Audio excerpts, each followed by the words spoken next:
लगातार माँ के दरबार में यज्ञ तो पहले भी होता था, लेकिन लोगों के मन में आया कि हम लोग इसके साथ कुछ न कुछ सामाजिक काम को भी जोड़ें।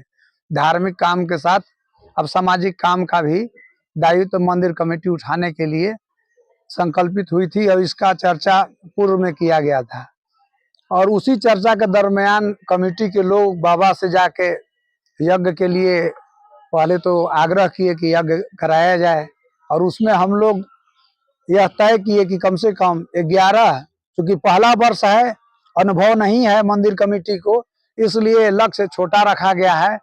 इसको आगे भी हम लोग बढ़ाते रहेंगे। इस वर्ष जो यज्ञ के साथ जो विवाह होगा वह 11 कन्याओं का, वैसी कन्याएं जो असहाय हैं, जिनके माता पिता नहीं हैं, अनाथ हैं, उन लोगों के लिए मंदिर कमेटी आगे बढ़कर उन लोगों का हाथ पीला करके डोली उठाने का काम भाई बनकर, पिता बनकर, अभिभावक बनकर काम करने का लक्ष्य लिया है।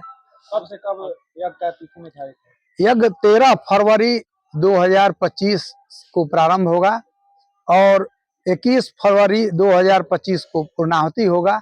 इसमें विवाह का मुहूर्त जो है वह 20 फरवरी 2025 को, चूंकि दिन में शादी करना है, इसलिए संकल्पित लोगों ने यह तय किया है कि किसी भी कीमत पर ऐसा नहीं हो कि कोई कमी रह जाए।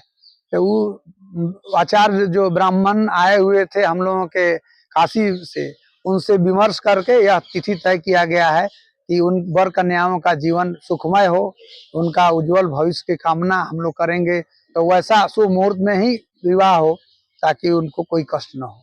हम जानना चाहते हैं आप इसके लिए तो आपको एक बात, चूंकि हम आप लोगों के माध्यम से और पूरी कमेटी के माध्यम से, कमेटी में तो इतने लोग हैं कि हमको लगता है माँ चतुर्भुजी मंदिर शक्ति पीठ में यह शक्ति है कि यहाँ तो लोग चुंबक की तरह खींच के आते हैं, तो यहाँ लाने के लिए किसी को बुलाने की जरूरत नहीं है। और हजारों इसके जो है सदस्य हैं। हम लोग लक्ष्य थोड़ा छोटा इसलिए रखे हैं कि पहला वर्ष है, इसके लक्ष्य को हम लोग आगे बढ़ाएंगे और यह विवाह जो है अनवरत चलते रहेगा। रजिस्ट्रेशन भी होना है। रजिस्ट्रेशन के लिए जो मानदंड है, जो हमारे सरकार के, लड़की की उम्र कम से कम 18 वर्ष होना चाहिए, लड़के का उम्र 21 वर्ष होना चाहिए। उनको कोशिश करेंगे हम लोग कि वे अपने ही प्रदेश के हों, झारखंड प्रदेश के हों, और माता पिता जिनके नहीं हैं दोनों, उनको पहली प्राथमिकता होंगी। वैसी बच्चियां जो विकलांग हो, उसके बाद उनको प्राथमिकता दी जाएगी। क्योंकि संख्या ज्यादा है, आपको लग रहा है कि संख्या आ पाएंगे कि नहीं, हमको लग रहा है कि हम लोग उसमें से चयन कैसे करेंगे, हम लोग इस दुविधा में हैं। अगर आप अभिभावक बने हैं तो बच्चियों की संख्या है निश्चित रूप से। वैसे समाज में बहुत सारे लोग हैं जिनको अपनी बेटी को डोली उठाने में काफी परेशानी का सामना करना पड़ता है, इसलिए इसकी चिंता नहीं, अभी चिंता करना है कि कैसे हम 11 को बढ़ा के 21, 51 और 101 तक जाएं।